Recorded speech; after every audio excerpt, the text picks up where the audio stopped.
Hi, I'm Michael with NUTV Sports. I had the chance to talk to Dani Chu of the Seattle Kraken about working in the NHL, the expansion draft, and sports analytics. Do you want to just give your background in analytics, like what got you into analytics and statistics, and what got you here to where you are? I was in school to be a math teacher and to coach basketball, and then learned that I need to do a math degree first. And so I was kind of had this goal of being a teacher, but doing math classes and stats classes and computer science classes. During that time, was also coaching at my old high school.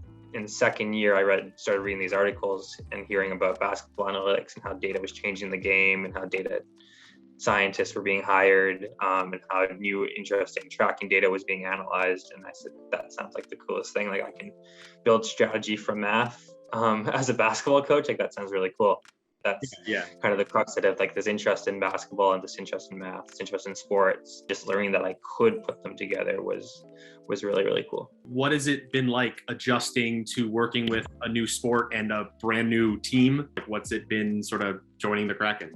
I mean, it's been a dream come true. It's an organization that I'm really, really proud of. You know, in terms of my work, like, we're trying to do things differently and trying to be innovative and making sure that we leave no stone unturned, with a focus on diversity, or the focus on making sports accessible to more people who often are not invited into this space. And I mean, in terms of a new sport, like, it's been really good. You know, basketball is kind of somewhere where I feel comfortable talking strategy, and I think I'm getting there with hockey. I think I didn't give myself enough credit when I first started in terms of how much, knowledge of space and movement and philosophies of sports that I knew. And I was kind of like just willing to learn and ask questions and say I don't know anything, when actually, when I asked questions, I got the answers. I was like, oh yeah, I kind of expected that answer or some version of it. And so, it's a new sport and I'm learning a lot, but it's also, I do actually have a fairly strong base and that I was giving myself credit for before. Yeah. So I want to talk about the Kraken and the city. Like, what's it been like sort of bringing a new sport to a city and starting the project? And it's been,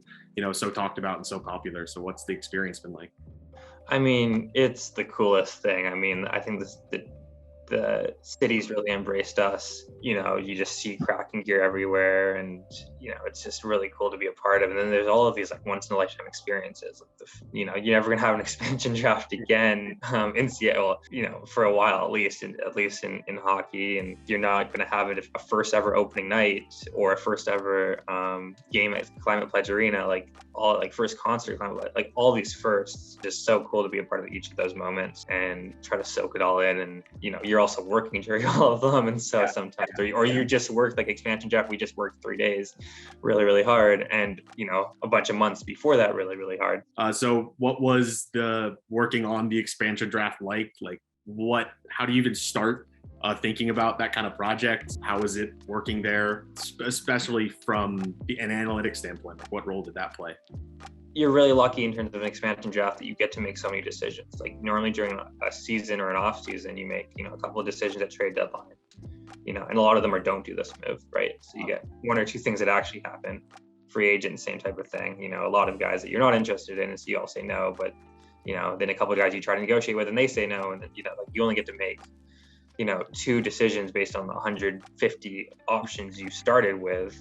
And so an expansion draft, we had 30 decisions to make, and we had to make them no matter what, right? And so I think that's really interesting. They're forced transactions with teams that have to happen. And so that, I think, lends itself to a lot of opportunity to make good decisions, or to make, if you get 5% better on your decision making, but you only make 4 decisions in the year, you're not really going to feel it. If you get 5, the more decisions you get to make, the more you're going to feel those improvements. I mean, that was exciting from my perspective. I think it's always a blend between what do we believe from an analytical standpoint, but what do we know we're missing in our models?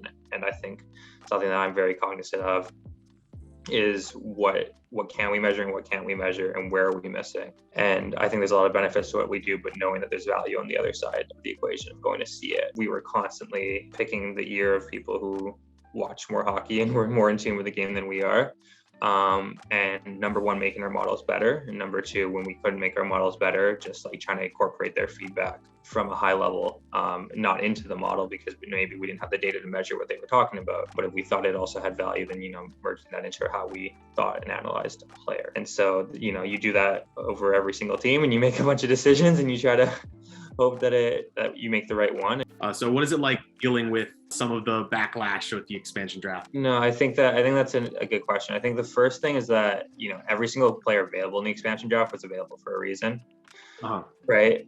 Every team got to protect their best players and all their young players. And so, you're left with who they've evaluated as not so great. Mm-hmm. And so some people who are very well informed think that you make a bad decision. Some people who are not very that well informed and just know the name think you made a bad decision. So I think you're never going to make everyone happy there. But I think, first of all, the team that left them exposed was saying, hey, like, we value this guy less than other guys. And so I think that very first thing is an indication that, like, that is already a distressed asset. And whether we value them more than the other team, now that's a different question. A lot of people don't know what goes on inside a team and don't know what options were on the table. I hate to be the one to say that because, again, like, when I was on the outside, I was like, oh, why wouldn't you do this? And why wouldn't you do that? It's very, very easy to do that. I've learned being on the inside is that you don't know all the options that were on the table. And even if it seems obvious that something else should have happened, like, just because a different team made a trade later on doesn't mean that offer was even on the table for us. So what is the relationship like between, the analytics department and the other hockey people, hockey operations, more traditional mindsets? Like, what has been your experience sort of walking that line? I think it's quite good. And I don't know whether this is because we're a new organization and the analytics people like Alex and Alex was the first hire. She helped pick up the GM, and then Ron got to decide if she stayed or not. They got along great and decided that she could stay. And then I was the fourth hire. So even when we had our pro scouts visit for the first time, like, Alex and I were there to welcome them and show them around. I wasn't walking into somebody else's office and being like, hey, I'm this new fresh analytics kid, even though I was. But I wasn't walking into somebody's office being like, oh, I've done this for 30 years. And or I've been here for 30 years. Some of them have done this for a long time. But it's not like they've been part of this organization for a long time. So I think with them coming into our area, kind of, and us getting to show them around was a cool experience. And then also, I just think, like, the people that Ron has brought in are all very respectful, thoughtful, interesting, smart people. And so they've asked questions and they've pushed us to be better. And they don't agree all the time. And, we don't agree with them all the time. But at the end of the day, I definitely respect what they bring to the table. And I think they do from our side. And everyone's been willing to learn and interested. And I think it goes both ways. And I think when you foster communication like that, you're going to get, good collaboration. And it's really interesting that the analytics people are there before the sort of more old school people, because that's not what you usually have at a sports organization. So how do you guys combine and, like, strike a balance between the decision making of stats and more traditional methods? We've put a lot of effort into communication and making our data and our analysis accessible and understandable. Like, I think that's so huge, and we think about that all the time. And it doesn't matter if you did the coolest, most accurate thing of all time. If you don't know how to communicate it properly, you can't get buy-in. Like, if it's perfectly accurate, maybe it is still useful somehow. But if you want buy-in from decision makers, you have to make sure that it works and that you are making sure that people can understand what you've done and make decisions off of it. Just, being very clear about what you can and can't do. And so then that's where your, human side comes in and balances everything and makes a call. My next question, I don't know if you're going to have a very specific answer, but what's like one general way that the sort of traditional outlook on hockey is sort of overvaluing or undervaluing a player's attributes or a player's performance? I think it's interesting because a lot of discourse, at least online, is like, oh, they don't like the scrappy, gritty player. And it's like, actually, if you look around even publicly and, privately, there's different ones and some of them are the same, but, like, there's a bunch of gritty players that public models like a lot. Yeah.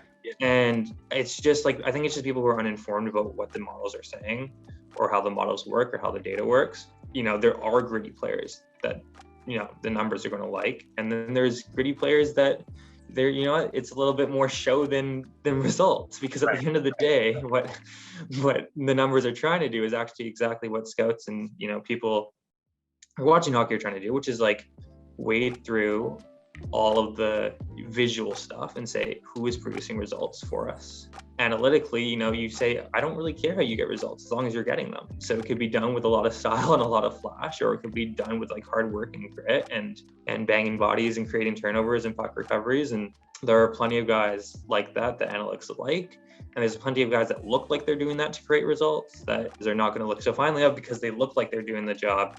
and it doesn't turn into anything. There's definitely places where numbers get it wrong, and there's definitely places where eye test gets it wrong. But I think like one of the biggest misconceptions is that we won't like a player like that. And I think as long as like it's leading to good results and they're good at it, like then it will show up. Going back a little bit, you were talking about like public projection models versus like the private ones that you obviously have that, you know, take more resources and are understood to be a lot better and more accurate. Do you keep in touch as the analytics people a lot with public projection models and like public writing and research? For sure. Yeah. And there's some really, really fantastic stuff out there. Evolving Hockey is one website. Hockey Viz, run by Micah, is another one. It's important to know what people are doing publicly. I think they do an invaluable service for the community. Like it's inspirational to us to like, you know, if we have different data or better data or other approaches, what can we do to improve? What do we look like about their results? What do we look at their results and we're like, that doesn't pass the sniff test?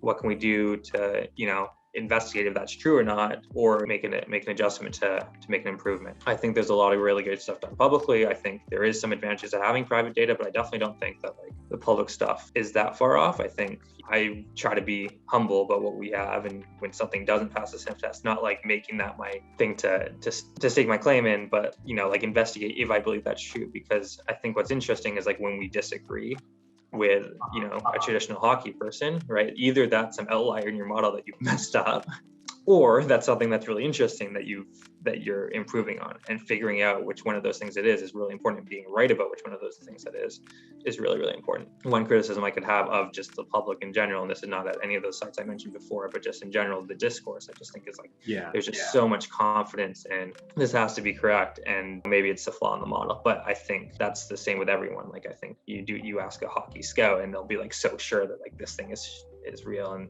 so I just think overconfidence in general across the spectrum is hurtful, but it's also something you need to have to get your point across to make decisions. And there is a usefulness to it too. Taking like what you're saying about how good and how accurate and how important those public models are, what are things that you as a team can do to get an edge on the other team? Yeah, I mean, there's definitely private data that we get that helps. You make 1,000 decisions when building a model, and you're like, some of them you make for convenience, some of them you make for efficiency in terms of speed and resources.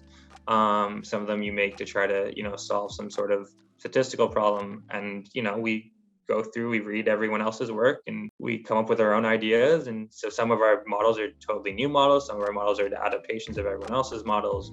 But I think there's a lot of different things you can look at, better data, and then adjustments on what is currently done. And again, that's not to like disparage any of the other models. I bet you they would go through my code and be like, oh, why'd you do this? Why'd you do that? And I'd have reasonings of some of them would be good statistical stuff and be like, oh, I like theoretically disagree with you. And some of them are just like, oh, that was easier to do with the data set that we have or whatever it is. So I think there's quite a few disagreements where I look at public stuff and I'm like, oh no, my stuff is different. And whether that's right or not because of better data, or an adjustment I made, or maybe it's wrong because of an adjustment I made, or a shortcut I took to make something work. You know, we're not too far out of line with stuff, and everything makes sense, and the adjustments that are made based on our stuff like lines up with common sense. Yeah, there's some statistical things you can do as well. Is my metric improving on what's done publicly? And so come to like, okay, I think we've made improvements, and so you know whether to keep improving on it or move on to something else. Yeah, well, thank you. That's really interesting. We're at the time, and I know you're busy. So thanks so much for talking to us. I really appreciate it. No problem. Thanks for interviewing me. And go Kraken.